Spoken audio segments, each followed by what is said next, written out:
शिवरात्रि के महान पर्व पर भगवान शिव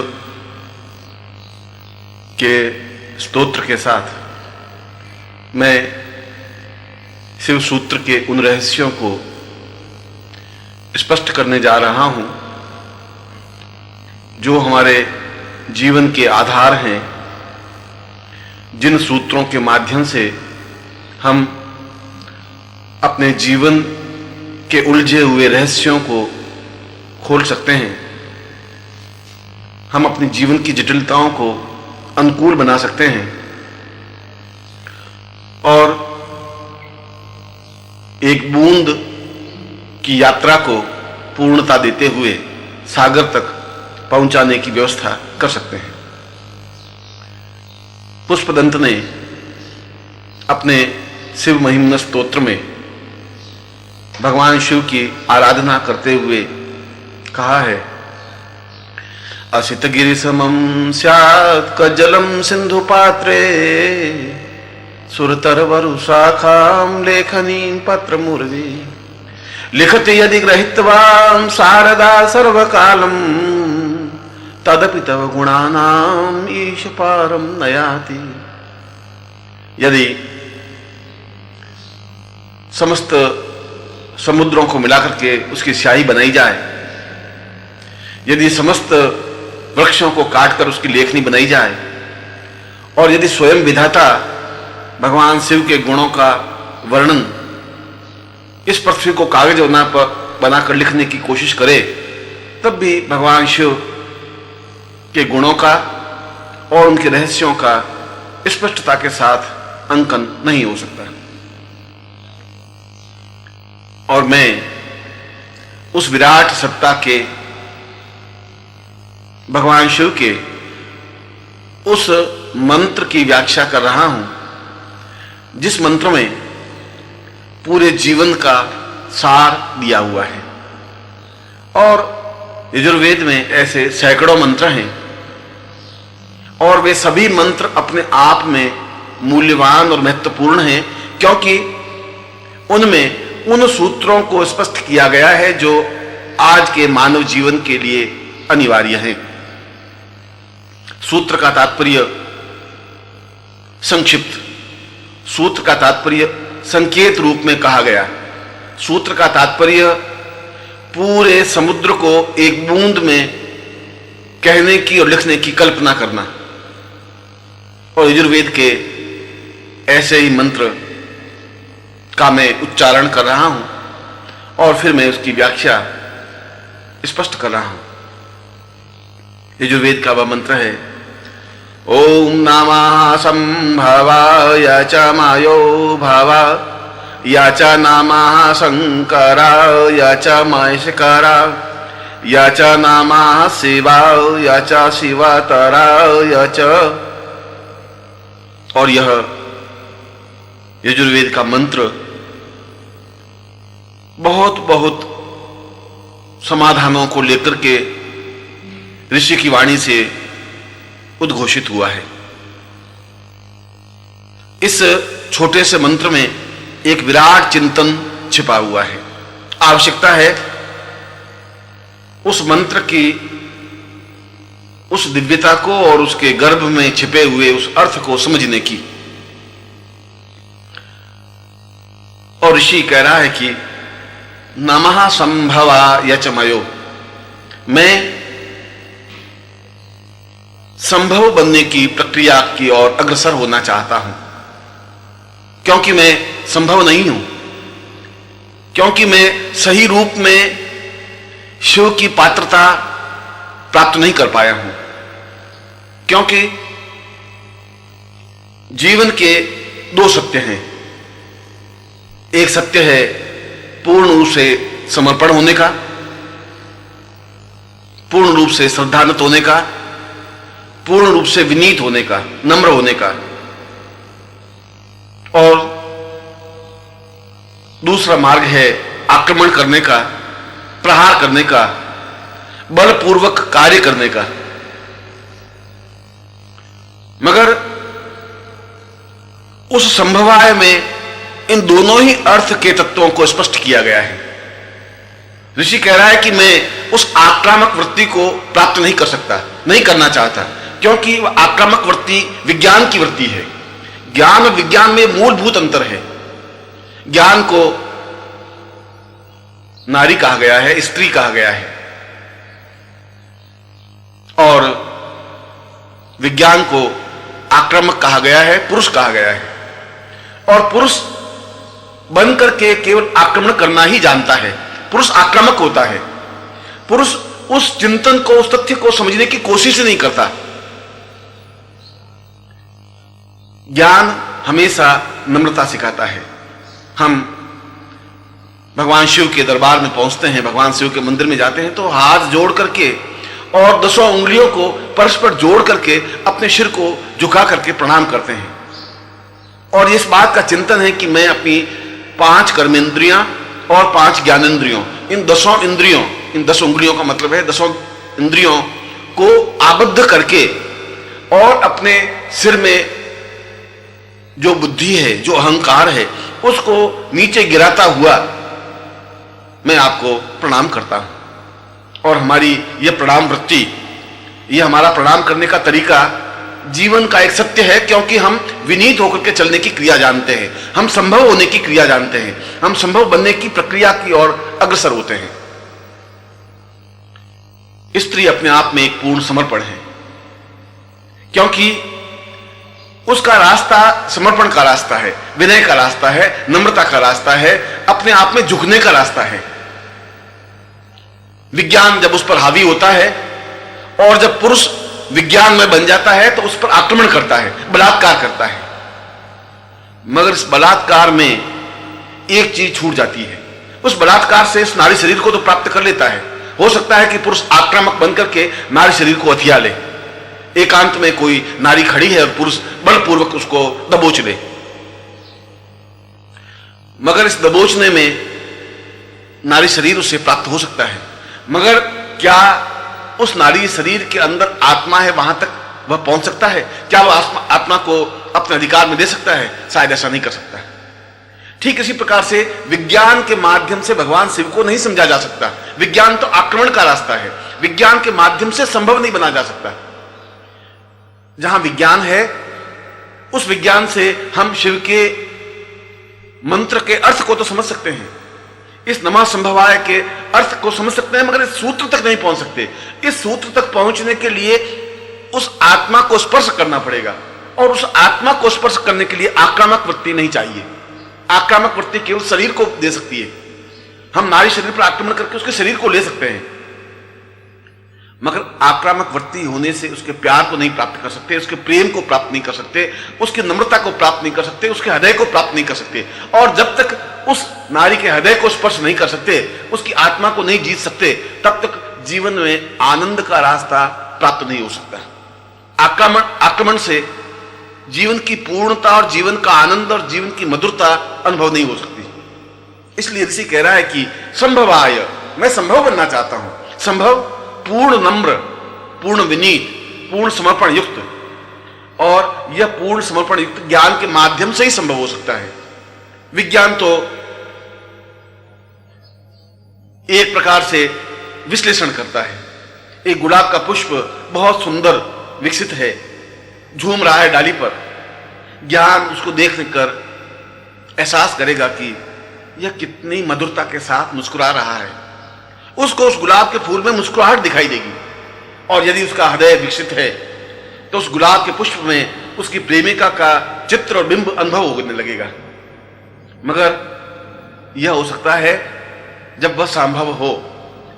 मगर यदि वह आक्रामक है, यदि वह विज्ञान के रास्ते पर चलता है, तो उस गुलाब के पुष्प को तोड़ डालेगा, और तोड़ करके उसकी पत्तियों को, उसकी पंखुड़ियों को अलग अलग करके यह एहसास करवा देगा कि इसमें कार्बोहाइड्रेट इतना है, इसमें ऑक्सीजन इतना है, इसमें जल इतना है, और इसमें कौन कौन से तत्व कितने हैं। मगर कौन से तत्वों को ढूंढने में उस गुलाब के पुष्प के सौंदर्य को नष्ट कर दिया,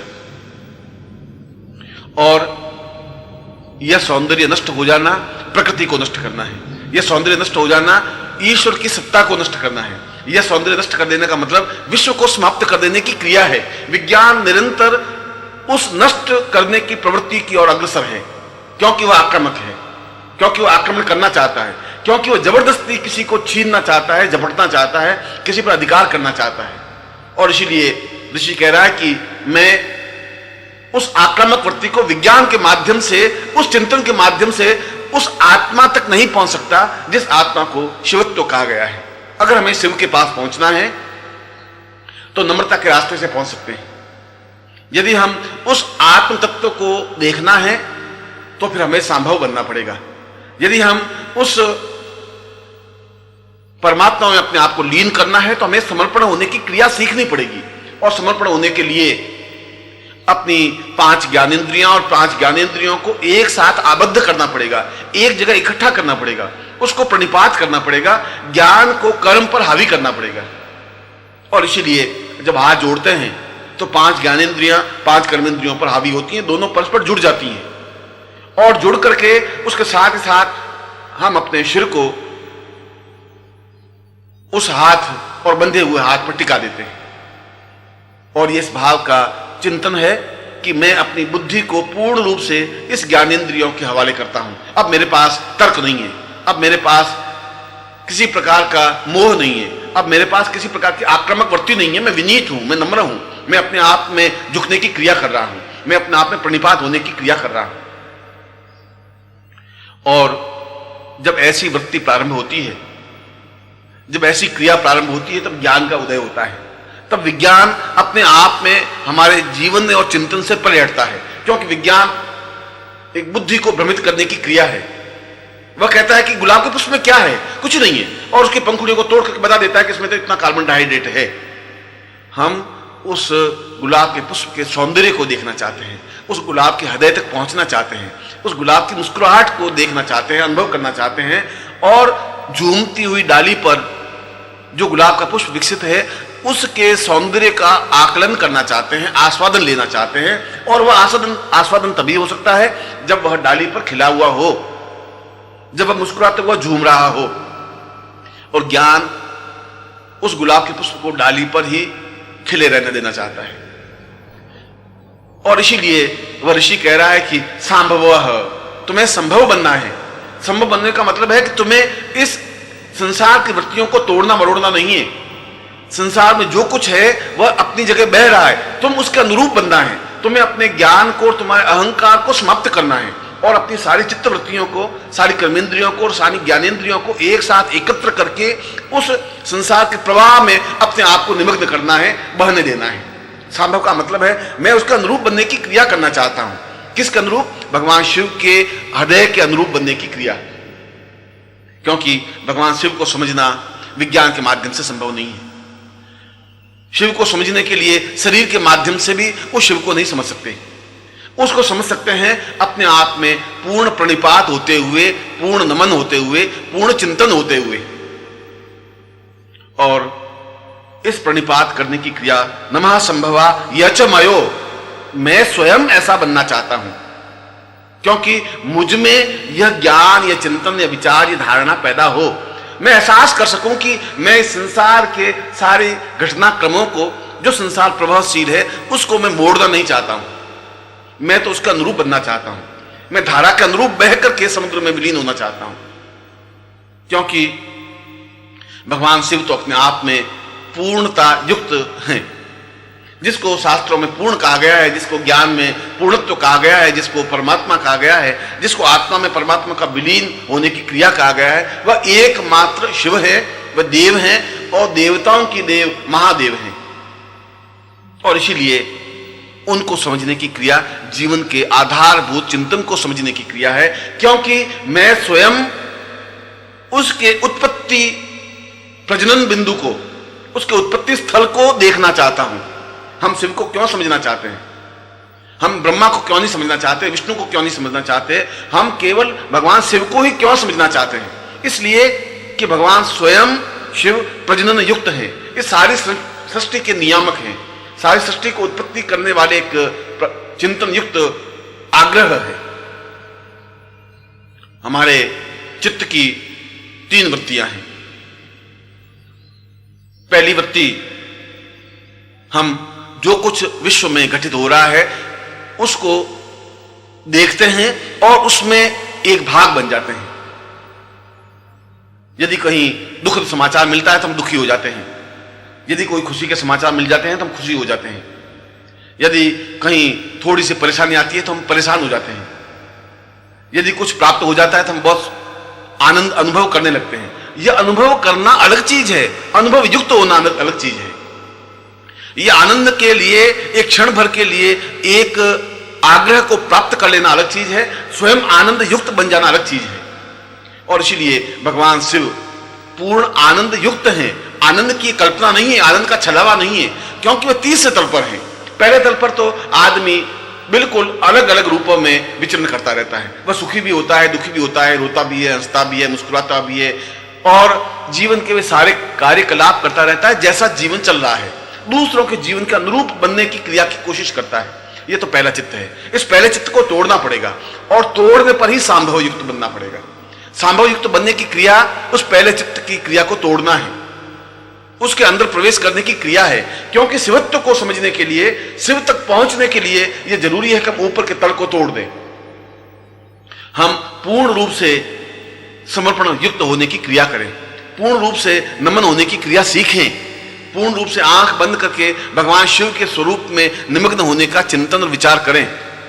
इसलिए कहा है कि नमः संभवा यचमयो, मैं स्वयं ऐसा चाहता हूं, हूं नहीं, क्योंकि मैं ऊपरी वृत्ति पर, ऊपरी तल पर ही घूम रहा हूं, और ऊपरी तल पर घूमने से सत्य के साक्षात्कार दर्शन नहीं हो सकते। मैं शिवत्व तक नहीं पहुंच सकता, शिव के उस आनंद को लीन नहीं हो सकता, क्योंकि शास्त्रों में भगवान शिव के स्वरूप का एक अजीब और अद्भुत ढंग से वर्णन किया है।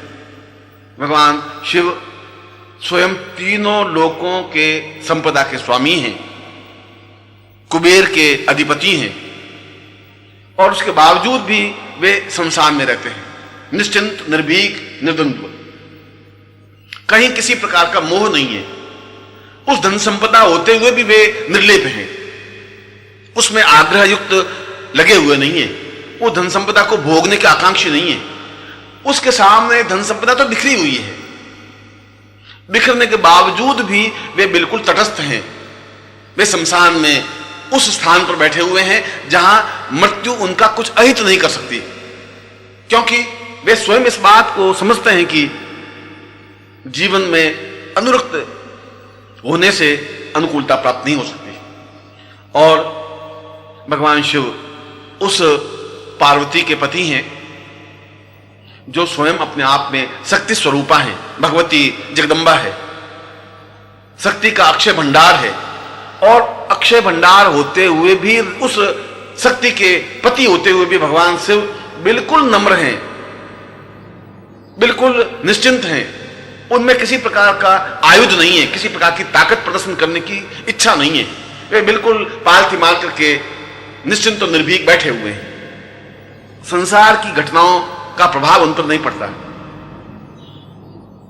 और संपदा के स्वामी होते हुए भी वे उस धन में, उस संग्राहक वृत्ति में लीन नहीं है। अपने शरीर पर कपड़े ही नहीं है, वे तो मस्ती के साथ बैठे हुए हैं। उनके चेहरे पर जो आनंद है, उनके चेहरे पर जो मस्ती है, उनके चेहरे पर जो एक तुष्टि का भाव है, वह तुष्टि का भाव, वह आनंद का भाव, वह मस्ती का भाव प्राप्त हो। ऋषि कह रहा है कि यचमयो, मैं स्वयं वह तुष्टि, वह आनंद चाहता हूं जो भगवान शिव के पास है, और इसीलिए मैं उस अपने ज्ञान के प्रथम तल से दूसरे तल की ओर जाने की इच्छा रखता हूं। नमः, मैं नमन के युक्त, प्रणाम के साथ में, मैं समर्पण के साथ में, जीवन के प्रवाह के साथ में मैं उस भगवान शिव को प्राप्त करना चाहता हूं जो शिव मृत्यु पर विजय प्राप्त करने वाला है।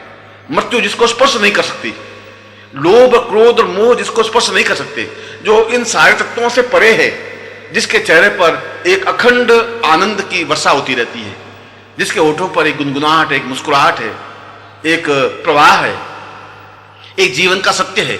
मैं उस जीवन के सत्य को केवल शिव के माध्यम से ही प्राप्त कर सकता हूं, शिव के माध्यम से ही समझ सकता हूं, और किसी देवता के माध्यम से मैं नहीं समझ सकता। और कोई देवता इतना निश्चिंत है ही नहीं, और कोई देवता इतना निर्द्वंद्व नहीं है, और कोई देवता इतना मस्त और आनंद के साथ जीने वाला नहीं है। जिसके पास सब कुछ होते हुए भी निश्चिंत है, वह आक्रामक बन सकता है, क्योंकि वह शक्ति के अधिपति हैं। वे भोग और विलास में लीन हो सकते हैं, क्योंकि वे कुबेर के अधिपति हैं, परंतु उसके बावजूद भी वे तटस्थ हैं, वे इन सब से परे हैं। और मैं अपने जीवन में उस भगवान शिव की आराधना करके कुबेर के समान संपदा का स्वामी तो होना चाहता हूं। मेरे जीवन में धन की कमी नहीं रहे, उस धन के लिए मुझे लक्ष्मी की आराधना करने की जरूरत नहीं है, भगवान विष्णु की प्रार्थना करने की जरूरत नहीं है, उस कुबेर की मंत्र जाप करने की जरूरत नहीं है, क्योंकि भगवान शिव की साधना करने से स्वयं मैं अपने आप में उस धन को प्राप्त कर लूंगा, उस ऐश्वर्य को प्राप्त कर लूंगा, उस पूर्णता को प्राप्त कर लूंगा जो कुबेर के पास है, जो लक्ष्मी के पास है।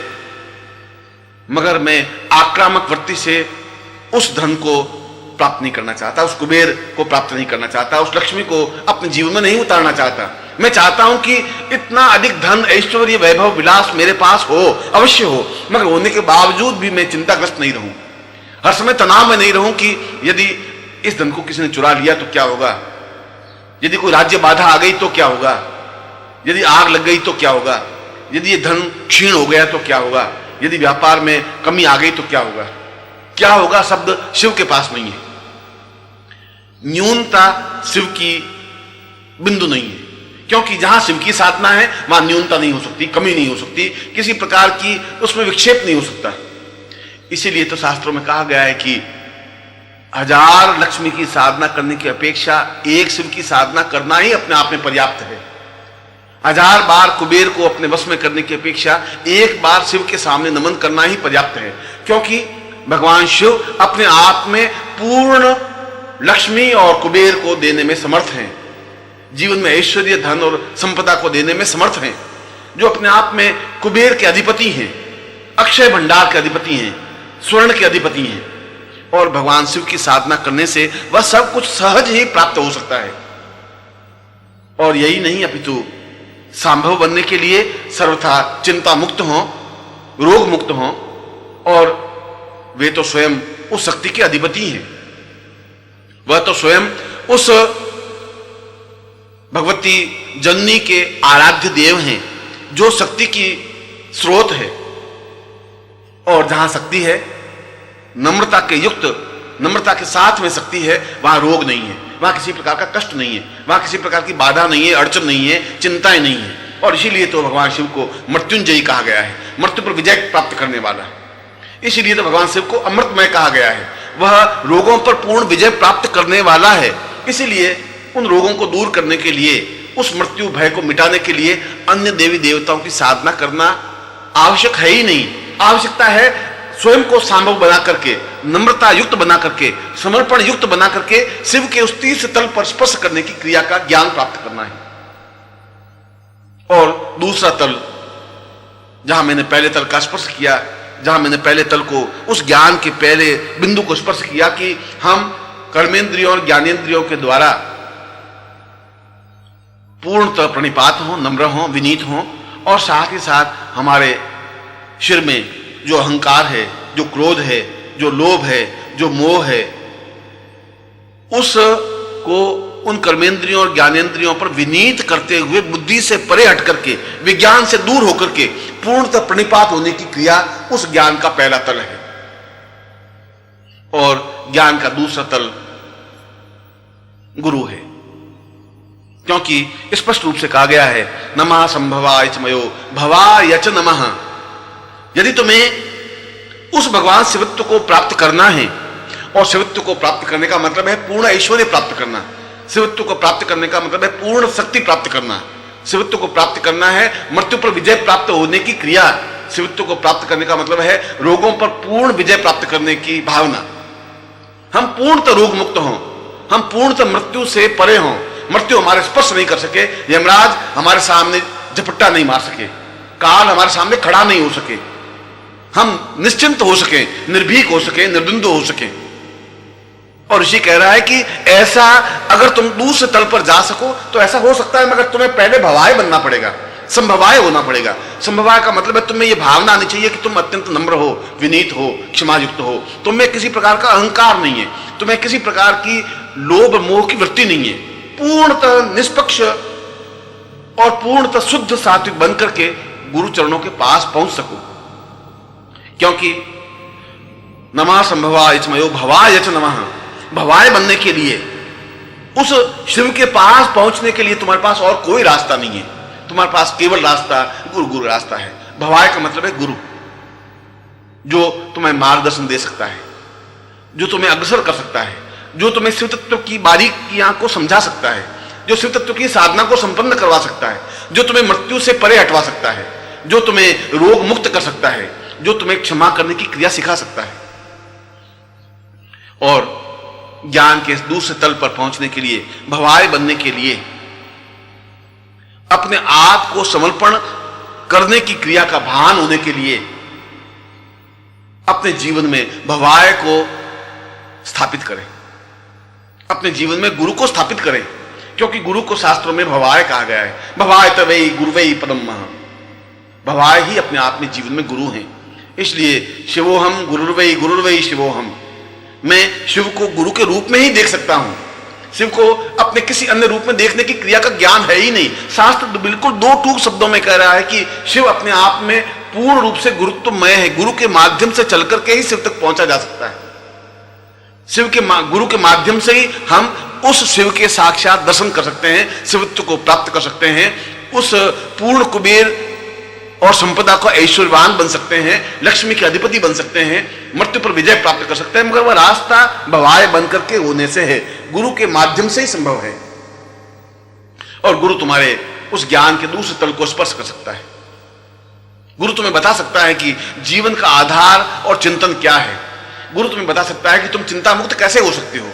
गुरु तुम्हें इसकी व्याख्या कर सकता है कि अगर तुम्हारे जीवन में रोग हैं, तुम रोगों से मुक्ति कैसे प्राप्त कर सकते हो, तुम कैसे शक्तिमान बन सकते हो, तुम कैसे अपने आप में जीवन में पूर्णत्व प्राप्त कर सकते हो, और उस शिवत्व को प्राप्त करने की क्रिया, उस शिवत्व को प्राप्त करने की भावना, उस शिवत्व को प्राप्त करने का चिंतन का रास्ता कौन सा है।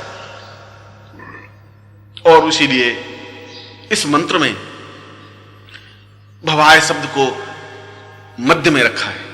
प्रारंभ में ही मध्य में रखने के पीछे भावना यह है कि तुम गुरु के पास तभी पहुंच सकते हो जब तुम में क्षमा हो, जब तुम्हें नम्रता हो, जब तुम्हारी ज्ञानेंद्रियां कर्मेंद्रियां तुम्हारे कंट्रोल में हो, जब तुम बहुत नम्रता युक्त बन सको, जब तुम अपने अहंकार को दूर करके प्रणिपात होकर के गुरु के पास पहुंच सको। ऐसा पहुंच सको तो गुरु तुम्हें आगे अग्रसर कर सकता है। यदि तुम्हें अहंकार है तो गुरु तुम्हारा स्पर्श नहीं कर सकता। तुम गुरु को प्राप्त कर भी नहीं सकते, तुम गुरु के हृदय के एकाकार नहीं बन सकते। और इसीलिए तो भवाय शब्द के तीनों तत्वों को शामिल करके, क्योंकि भवाय का तात्पर्य है तुम में किसी प्रकार की न्यूनता नहीं है, मैं तुम्हें न्यूनताओं से ऊपर उठा सकता हूं। गुरु कह रहा है उस संभवाय बनने की क्रिया के बाद कि तुम बिल्कुल नम्र बनकर के मेरे पास आए हो तो मैं तुम्हें पूर्ण भवाय बना सकता हूं। यदि तुम पूर्ण समर्पण युक्त होकर के आए हो तो मैं तुम्हें शिव तत्व पर ले जा सकता हूं। यदि तुम पूर्ण रूप से ज्ञानेंद्रियों कर्मेंद्रियों पर विजय प्राप्त करके आए हो तो मैं तुम्हें उस लक्ष्मी और कुबेर के अधिपति के स्थान तक पहुंचा सकता हूं। और इसीलिए तो जीवन में गुरु ब्रह्मा, गुरु विष्णु, गुरु देवो महेश्वर स्पष्ट रूप से कहा है कि गुरु स्वयं महेश्वर है, गुरु स्वयं शिव है, गुरु स्वयं साक्षात है, क्योंकि शिव का पूर्ण रूप, पूर्ण प्रतिबिंब शिव है। हमारे सामने शिव तो नहीं है, मगर शिव का मूर्ति मंत्र स्वरूप गुरु के रूप में है, और इसीलिए गुरु को शिव कहा गया है। गुरु की व्याख्या, शिव की व्याख्या करना है। इस पूरे मंत्र का अगर धात्वर्थ लें, अगर पूरे मंत्र के अर्थ के चिंतन को स्पष्ट करें, तो पूरे मंत्र में एक ही बात को स्पष्ट रूप से बताया गया है कि नमः संभवाय च मयो भवा, यच नमः शंकरा, यच महेश्वरा, यच नमः शिवा। मैं नमस्कार करता हूं उस लक्ष्मी के अधिपति शिव को, उस कुबेर के स्वामी शिव को, उस मृत्युंजयी शिव को, उस अमृतमयी शिव को, जो रोगों पर पूर्ण नियंत्रण प्राप्त करने में सक्षम है। परंतु अपने जीवन में मैं ज्ञान के इस दूसरे तल पर उस शिव को नहीं पहचान सकता। मैं शिव तक पहुंचना चाहता हूं, और वो पहुंचने की क्रिया तो ज्ञान के तीसरे तल पर है। अभी तो मैं दूसरे तल पर आया हूं, अभी तो मैं बिल्कुल एक मिट्टी के लौंदे की तरह हूं, जहां मुझ में कुछ चिंतन नहीं है, मुझे ज्ञान नहीं है, कुछ मंत्र करने की क्रिया नहीं है, शिव के स्वरूप को समझने की क्रिया ही नहीं है। परंतु मैं संभव बनकर के आया हूं, मैं पूर्णतः प्रणिपात होते हुए आया हूं, मैं पूर्णतः नम्र होते हुए आया हूं और मैं गुरु में अपने आप को एकाकार करने के लिए आया हूं, क्योंकि गुरुर्वै शिवोहम। मैंने और शास्त्रों ने एक ही बात को बार बार उच्चित किया है कि शिव को समझना है तो गुरु को ही समझना पड़ेगा। अगर शिव तक पहुंचना है तो गुरु तक पहुंचना ही पड़ेगा। गुरु के माध्यम से ही हम शिव तक पहुंच सकते हैं, और यदि हम शिव तक पहुंचे ही नहीं तो जीवन में हम मृत्यु पर विजय प्राप्त कर ही नहीं सकते। संसार का कोई देवता शिव के समान नहीं है जो मृत्यु पर विजय प्राप्त करने में सक्षम हो। संसार के 8 प्रकार की बाधाएं हैं, और उन 8 प्रकार की बाधाओं में पहली बाधा मृत्यु है, दूसरी बाधा रोग है, तीसरी बाधा ऋण है, चौथी बाधा कुटुंब क्षय है, पांचवी बाधा बुद्धिहीनता है, छठी बाधा शत्रु आक्रमण है, सातवीं बाधा ग्रस्त न्यूनता है, और 8वीं बाधा ज्ञान की न्यूनता है। और ये 8 शत्रुओं पर विजय प्राप्त करने के लिए यदि कोई एक अधिपति है तो वे भगवान शिव हैं। महेश कराय का मतलब है उन 8 प्रकार की बाधाओं पर नियंत्रण प्राप्त करने के लिए भगवान शिव को मैं प्राप्त करूं, मगर मैं तो अभी तक दूसरे तल पर ही हूं, मुझे तो इस बात का ज्ञान नहीं है। और यहां पर महेश करा तुम्हें अपने जीवन में यदि इन सभी बाधाओं पर पूर्ण नियंत्रण प्राप्त करना है, यदि पूर्णतः रोग मुक्त होना है, यदि पूर्णतः ऋण मुक्त होना है, यदि पूर्णतः मृत्यु पर विजय प्राप्त करनी है, यदि जीवन में चिंताओं को परे हटाना है, यदि जीवन में सब कुछ समर्थ बनना है, तो महेश कराय तो तुम्हें गुरु के माध्यम से शिव तक पहुंच सकते हो। गुरु के माध्यम से इन बाधाओं पर विजय प्राप्त कर सकते हो। महेश कराय का पाणिनि ने अर्थ किया है कि मैं स्वयं पूर्णतः अनुरक्त, नमन और विनीत होते हुए गुरु के चरणों में समर्पित हो सकूं, क्योंकि शिवोहम गुरुर्वै शिवोहम। मैं उस शिव को देखा नहीं, मैंने तो गुरु को देखा है। और शास्त्र इस बात को स्वीकार करते हैं कि भगवान शिव अलग सत्ता नहीं है, गुरु को ही भगवान शिव माना गया है, क्योंकि गुरुर्वै शिवोहम, गुरु ही शिव हैं। शिव अलग चीज है ही नहीं, अलग तत्व ही नहीं है। जो कुछ शिव तत्व है वह गुरु तत्व ही है। इसीलिए शास्त्रों ने बार बार गुरु को ही शिव माना है। और गुरु तक पहुंचने के लिए उसी वेग के साथ बहने की क्रिया का ज्ञान होना है, जिस वेग के साथ नदी पहाड़ों से उतर करके समुद्र में विलीन होने की क्रिया करती है।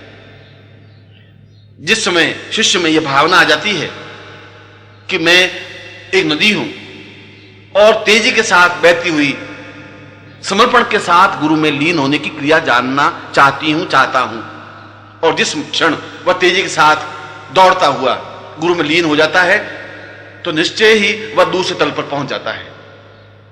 उसको यह एहसास होना चाहिए कि मैं जब बैठूं तो मेरे सामने गुरु सामने साकार हो, जब मैं आंख बंद करूं तो गुरु का बिंब मेरे सामने स्पष्ट हो, जब मैं चिंतन करूं तो केवल गुरु शब्द ही मेरे चिंतन में हो, मैं केवल मंत्र जाप करूं तो केवल गुरु मंत्र जाप ही करूं, क्योंकि मेरे जीवन में गुरु के अलावा कोई मकसद, कोई महत्व, कोई मूल्य है ही नहीं। संभव यचमयः, मैं संभव तभी बन सकूंगा, संभवाय बनने के बाद तो संभव होना है, गुरुमय बनना है, अपने आप में गुरु में लीन होने की क्रिया का ज्ञान प्राप्त करना है।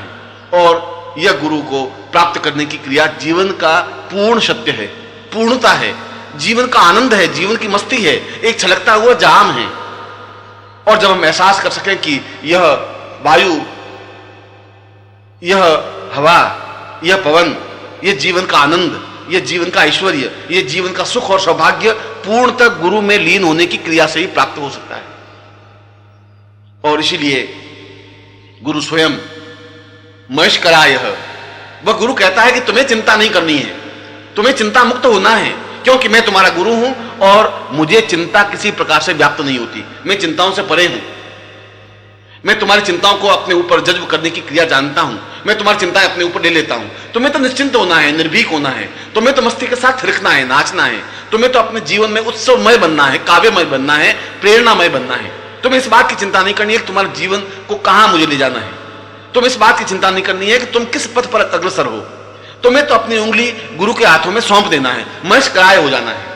और महेश कराय का तात्पर्य है कि हम बिना हिचकिचाहट के अपना हाथ गुरु के हाथ में सौंप दें और निश्चिंत हो जाएं। वह जिस प्रकार से भी हमें अग्रसर करे हम अग्रसर हों, वह जिस प्रकार से हमें गतिशील करे हम गतिशील हों। हमारा किसी प्रकार से बुद्धि और चिंतन नहीं होना चाहिए, हम किसी प्रकार से तर्क और वितर्क नहीं करें, हम कुतर्क और कुचक्र में उलझे नहीं। हमने तो उस घोर अंधकार में अपने हाथ को गुरु के हाथों में सौंप दिया है। और महेश कराय का तात्पर्य ही इस मंत्र में ऋषि के वाणी के माध्यम से स्पष्ट हुआ है कि गुरु दो टूक शब्दों में शिष्य को समझा रहा है कि तुम कुछ हो ही नहीं, तुम्हारी सत्ता तो मेरी सत्ता है, क्योंकि तुम्हारा शरीर मेरा दिया हुआ है, तुम्हारे प्राण मेरे प्राणों से जुड़े हुए हैं, तुम अलग सत्ता नहीं बन सकते, तुम अलग रह ही नहीं सकते, अलग रहने की क्रिया का तुम्हें ज्ञान ही नहीं है। अलग रह करके तुम मृत्यु की ओर अग्रसर हो जाओगे, अलग रह करके तुम रोगग्रस्त हो जाओगे, अलग होकर के तो तुम चिंताग्रस्त होकर के अपने जीवन को समाप्त कर दोगे, जीवन का आनंद प्राप्त नहीं कर सकते, जीवन का ऐश्वर्य प्राप्त नहीं कर सकते, चिंता रहित होकर के जीवन को उत्सवमय नहीं बना सकते। और जीवन को उत्सवमय, जीवन को काव्यमय, जीवन को प्रेरणामय, जीवन को मुस्कुराहट युक्त बनाने के लिए यह जरूरी है कि तुम महेशकराय बने, तुम निश्चिंत बनो, तुम निर्द्वंद बनो। तुम्हें इस बात की चिंता नहीं करनी है कि तुम कहां गतिशील हो, तुम्हें तो केवल उस पथ पर गतिशील होना है जहां गुरु तुम्हें अग्रसर करता है। अपने आप को पूर्ण समर्पण होने की क्रिया का ज्ञान प्राप्त करो, अपने आप को, अपने शरीर को समर्पित कर दो, समर्पित कर दो कि यह शरीर मेरा है ही नहीं, यह तो गुरु का है, गुरु इसको जिस प्रकार से उपयोग करना चाहे करे। इस शरीर में क्या क्या समावेश है, इस शरीर में क्या क्या ज्ञान है, इस शरीर में कहां तक तत्व है, वह तो गुरु जाने। इस शरीर का क्या उपयोग करना है, इस शरीर पर मेरा अधिकार नहीं है, यह तो गुरु का है, गुरु चरणों में निमग्न है, गुरु चरणों में अपने आप में पूर्णतः सत्ता युक्त है। और जब ऐसा महेशकर बनेगा, जब ऐसा चिंतन बनेगा, तब शिष्य अकेला नहीं रह सकता, तब शिष्य अलग नहीं रह सकता, तब शिष्य अपने आप में गुरु से दूर रहने की क्रिया रख ही नहीं सकता। फिर तो उसको तेजी के साथ आगे बढ़कर के पूर्णता युक्त बनने की क्रिया की ओर अग्रसर होना ही है। और इसीलिए उस मंत्र दृष्टा ऋषि ने कहा है कि महेशकर बनने से ही जीवन में पूर्णता आ सकती है। अगर तुम शिवत्व तक पहुंचना चाहते हो, अगर तुम शिव को अपने जीवन में उतारना चाहते हो, अगर शिव की तरह तुम निश्चिंत और निर्भीक बनना चाहते हो, निर्द्वंद बनना चाहते हो, तो महेशकर बनने से वैसा बन सकता है। और इस कार्य में केवल गुरु तुम्हारे सहायक है, क्योंकि गुरु तुम्हारी चिंताओं को अपने ऊपर ले सकते हैं, गुरु तुम्हें रोग रहित होने की क्रिया का ज्ञान दे सकते हैं। गुरु तो दो टूक शब्दों में कह सकते हैं कि इस हवा में जिस प्रकार से हवा नृत्य करती हुई गतिशील होती है, तुम्हें भी नृत्यशील होते हुए रहना है। तुम्हें हर क्षण गुरु के पास पहुंचने की क्रिया का ज्ञान प्राप्त करना है, तुम्हें कुछ नहीं करना है, तुम जहां पर भी हो वहां से तेजी के साथ बहते हुए गुरु के पास पहुंच जाओ। उसके बाद यह गुरु का कर्तव्य है कि तुम्हें किस प्रकार से अपने आप में विलीन कर दे। नदी अगर बीच में ठिठक करके रुके, बीच में रुक करके सोचे कि मैं समुद्र तक पहुंचूंगी, समुद्र क्या करेगा, किस प्रकार से मुझे अपने आप में समाएगा, मुझे किस तरीके से जाना है, ये कुछ नदी नहीं सोचती। ये नदी सोचने की क्रिया है ही नहीं। नदी को तो तेजी के साथ बहना है और समुद्र में मिल जाना है। और गुरु दोनों बाहें फैलाए, अपने वक्षस्थल को फैलाए हुए खड़ा है। समुद्र तो दोनों हाथों को चौड़ा करके, अपने सीने को सपाट करके खड़ा है कि नदी आए और मुझ में विलीन हो जाए। समर्पण करने की क्रिया तो स्वयं तुम्हारे अंदर है, निमग्न होने की क्रिया तो तुम्हारे अंदर है ही, विलीन होने की क्रिया तुम्हें ज्ञान है ही। आवश्यकता है तेजी के साथ बढ़ने की, आवश्यकता है अपने स्थान से आगे बढ़ करके उन गुरु में लीन होने की, उसके पास पहुंचने की, अपने आप को समर्पित होने की। तुम्हें समर्पण सिखाने की जरूरत नहीं है। नदियों को कोई सिखाता नहीं है कि समर्पित कैसे हो, हवा को कोई सिखाता नहीं है कि कैसे बहना चाहिए, लहरों को कोई सिखाता नहीं है कि उनको नृत्य कैसे करना है, कोयल को सिखाता नहीं है कि उसको आवाज कैसे भरनी है, और गुलाब को कोई सिखाता नहीं है कि उसको किस प्रकार से मुस्कुराहट बिखेरनी है। क्योंकि तुम्हारा नृत्य, तुम्हारी मुस्कुराहट, तुम्हारे जीवन का आनंद तो गुरु का आनंद है, गुरु की मुस्कुराहट है। तुम्हें तो केवल एक पात्र बनना है, तुम्हें तो केवल एक आधार बनना है, तुम्हें तो एक अपने आप को उपस्थित करना है। और जिस समय गुरु का स्पर्श होगा, गुरु के शरीर की रगड़ तुम खाओगे, गुरु के शरीर का स्पर्श अनुभव करोगे, तो अपने आप में एक बिजली का करंट सा, बिजली का विद्युत प्रवाह सा पूरे शरीर में होने लगेगा। क्योंकि वह शिवमय है, वह कल्याणमय है, उसमें शिव की पूर्ण शक्ति समावेश है। इसलिए ज्यों ही तुम्हारा शरीर गुरु के शरीर से रगड़ खाएगा, तो ही तुम्हारा शरीर अपने आप में एक विद्युत प्रवाह सा भर जाएगा। और ज्यों ही वह ज्ञान का समुद्र, ज्यों ही वह गुरु का गंभीरता, गुरु का गुरुत्व तुम्हारे शरीर में समावेश होगा, तो ही तुम्हारा शरीर दैदीप्यमान हो जाएगा, तो ही तुम्हारे शरीर में एक विद्युत प्रवाह होने लगेगा। तो ही तुम्हारे शरीर में एक अजीब सी मस्ती थिरकन आने लगेगी। जो ही तुम गुरु के पास पहुंचोगे तो एहसास होगा कि मैं नृत्यमय बनने लगा हूं, मेरे पांव अपने आप उठने लगे हैं, मेरी आंखों में एक चमक आई है, मेरे चेहरे पर एक मुस्कुराहट आई है, मेरे होठों पर एक तरन्नुम आया है, और वह अपने आप तुम्हारा पूरा शरीर थिरकने लगेगा, नाचने लगेगा, झूमने लगेगा, मस्ती में प्रवाह सा होने लगेगा, क्योंकि तुमने अपना संबंध उस आनंद के प्रवाह से जोड़ दिया है। अभी तक तुम अलग थे, अभी तक तुम्हारा शरीर अलग था, तुम्हारे प्राण अलग थे, तुम्हारी चेतना अलग थी, तुम्हारा चिंतन, तुम्हारा विचार अलग था। मगर ज्यों ही तुम तेजी के साथ बढ़े और बढ़ करके ज्यों ही तुमने गुरु के शरीर को स्पर्श किया, अपनी बाहों में, उनकी बाहों में अपने आप को समर्पित किया, अपने सीने को, अपने शरीर को उनकी बाहों में सौंपा, त्यों ही वह सारा गुरु के शरीर के अंदर छिपा हुआ आनंद और सत्य तुम्हारे शरीर में समावेश हो गया, और समावेश होया और महेश्वर बन गए। वह समावेश हुआ और तुम्हारे पांव थिरकने लगे, और तुम महेश्वर बने और तुम्हारे होठों पर एक मुस्कुराहट आई, और तुम महेश्वर बने और तुम्हारे जीवन में आनंद का प्रवाह बहा, जीवन में एक उत्सव बना, जीवन में एक काव्य बना, जीवन को एक नवीन तरीके से देखने की क्रिया का ज्ञान हुआ। अभी तक तो तुम जीवन में चिंता युक्त थे, अभी तक तो जीवन में मृत्यु भय से ग्रस्त थे, अभी तो तुम्हें विविध रोगों से आच्छादित थे। मगर पहली बार तुम्हें एहसास हुआ कि कोई है जो मुझे रोग रहित कर सकता है, चिंता मुक्त कर सकता है, जीवन में आनंद, खुशी और मस्ती दे सकता है, जीवन में उत्सव दे सकता है, जीवन में काव्य दे सकता है, जीवन में प्रेरणा दे सकता है। और वह प्रेरणा देने की क्रिया, काव्य देने की क्रिया, आनंद देने की क्रिया और शिवमय बनाने की क्रिया गुरु के साथ एकाकार हो जाना है। अपने आप को तेजी के साथ बहा करके उसके सीने से लिपट जाना है, उसके चरणों में निमग्न हो जाना है, उनके पांवों को जकड़ करके बांध लेना है, अपने आप को पूर्ण से समर्पित कर देना है, अपने सीने को, अपने वक्षस्थल को, अपने शरीर को उनके सीने में स्पर्श कर देना है, अपने आप को समर्पित कर देना है, और उनकी दोनों बाहें तुम्हारे सारे शरीर को बांध दे, तुम्हारे सारे शरीर को आच्छादित कर दे, तुम्हें अपनी भुजाओं में भर ले, अपनी सुगंध से तुम्हें आप्लावित कर दे, अपनी स्नेह की वर्षा से तुम्हें अमृतमय कर दे। और ऐसा करते ही तुम महेश्वर बन जाओगे। ऐसा करते ही तुम लघु नहीं रहोगे, तुम हल्के नहीं रहोगे, तुम खुद गुरुमय बन जाओगे, अपने आप में पूर्णता युक्त बन जाओगे। तुम्हारा जो खाली पात्र है वो अमृत से लबालब भर जाएगा। तुम्हारा सारा शरीर जो रोगग्रस्त है उन रोगों से मुक्त होकर के आनंद से आच्छादित हो जाएगा। उसमें एक नवीन चेतना पैदा होगी, नवीन अर्थवत्ता पैदा होगी, नवीन एक भावना पैदा होगी, ठीक उसी प्रकार से जैसे एक थिरकन युक्त लहर होती है। और तुम देखोगे कि तुमने जीवन के एक नवीन सत्य को प्राप्त किया है। तब तुम एहसास करोगे कि अभी तक मेरे पांवों में चंचलता नहीं थी, अब पांवों में थिरकन आने लगी है। तुम अकेले बैठे बैठे गुनगुनाने लगोगे, अकेले बैठे बैठे एक चिंतन करने लगोगे। ऐसा लगेगा कि तुम्हारा कोई है जो सब कुछ तुम्हारा ही है, ऐसा है वह केवल तुम्हारा ही है। और ऐसे होने की क्रिया को ऋषि ने महेश्वर बनने की क्रिया बताया है। जब मैं स्वयं गुरु में पूर्ण रूप से लिप्त हो जाऊं, निमग्न हो जाऊं, अपने आप को समर्पित कर दूं। और इसीलिए तो कहा गया है कि महेश्वर का तात्पर्य पूर्ण रूप से अपने शरीर को गुरु की बाहों में समर्पित कर देना है। महेश्वर का तात्पर्य अपने मन को पूर्ण रूप से गुरु के साथ जोड़ देना है। महेश्वर का तात्पर्य अपनी आंखों में गुरु के बिंब को पूर्ण रूप से समाहित कर देना है, और उन आंखों में फिर कोई दूसरा बिंब नहीं रहे, उन आंखों में फिर कोई दूसरा चित्र नहीं बने, फिर उन आंखों में दूसरी कोई भावना नहीं बने, उन आंखों में फिर कोई दूसरी इबादत नहीं लिखी जाए, दूसरा कोई काव्य नहीं लिखा जाए, फिर कोई दूसरा नाम नहीं लिखा जाए।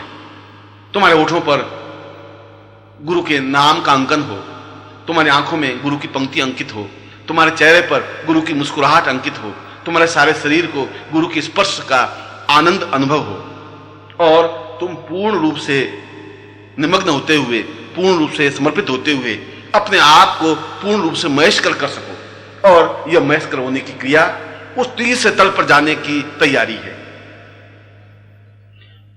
और वह तीसरा तल है पूर्ण रूप से शिवमय होने की क्रिया, पूर्ण रूप से आनंद युक्त बनने की क्रिया, पूर्ण रूप से मृत्यु पर विजय प्राप्त करने की क्रिया, पूर्ण रूप से रोग रहित होने की क्रिया, पूर्ण रूप से मृत्युंजयी बनने की क्रिया।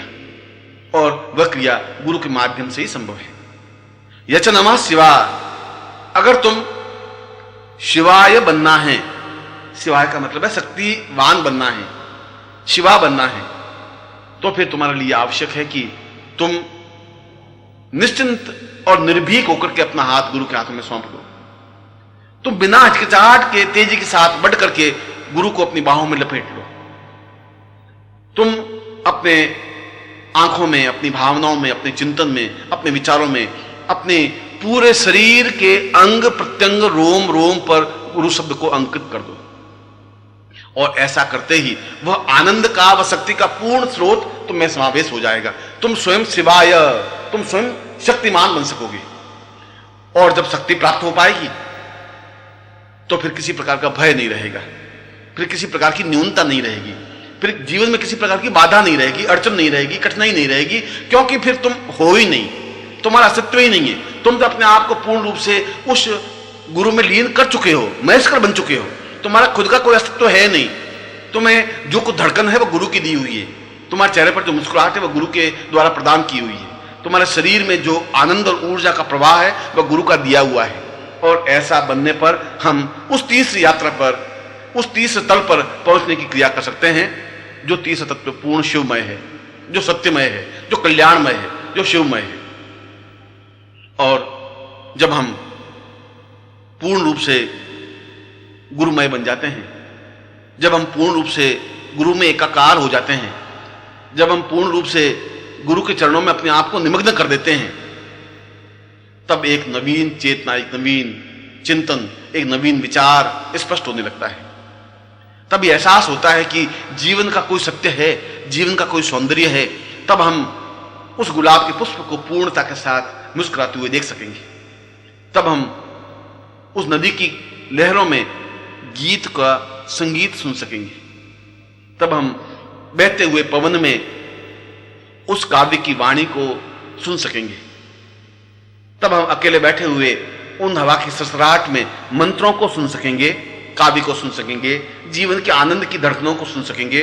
और तब हम अपने जीवन के और अपने शरीर के उस आनंद की ऊर्जा का आनंद ले सकेंगे, जो हमारे जीवन का ध्येय है, जो हमारे जीवन का लक्ष्य है, जो हमारे जीवन की प्रेरणा है। तब तुम समझ सकोगे तुम्हारे धड़कन में कोई शब्द उच्चारित हो रहा है।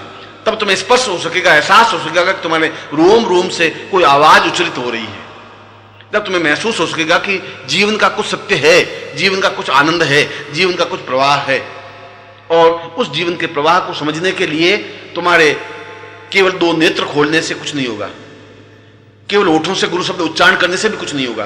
तुम्हारे शरीर के प्रत्येक रोम रोम को जागृत करना पड़ेगा। तुम्हारे शरीर के सोए हुए उन अणुओं और परमाणुओं को चेतना युक्त बनाना होगा। और वह चेतना युक्त बन सकेंगे गुरु के स्पर्श से, वे चेतना युक्त बन सकेंगे तुम्हारे समर्पण से, वे चेतना युक्त बन सकेंगे अपने शरीर को पूर्ण रूप से गुरु के शरीर में समाहित करने से, अपने चित्त को प्रभु के और गुरु के चित्त में समाहित करने से, समादृत करने से। और जिस क्षण तुम संभवाय बनकर के महेश्वराय बन सकोगे, तब तुम शिवाय बन सकोगे। और शिवाय बनने की क्रिया पूर्ण शक्तिवान बनने की क्रिया है। यच नमः। और मैं पूर्ण रूप से नम्रता युक्त बनकर के अपने प्रत्येक क्षण में गुरु के ध्यान को चिंतन युक्त बना सकता हूं और बनाता हूं, क्योंकि ऐसा होने पर उस आनंद के प्रवाह में अपने आप को निमग्न करने की क्रिया और ज्ञान प्राप्त कर सकोगे। और ऐसा होने पर जब तुम अपने आप को पूर्ण रूप से समादृत कर सकोगे, तब मृत्यु 4 कदम पीछे हटके खड़ी होगी। जब तुम गुरु के साथ एकाकार हो सकोगे, तब अपने आप काल बहुत दूर खड़ा हुआ, हाथ मलता हुआ खड़ा हो जाएगा।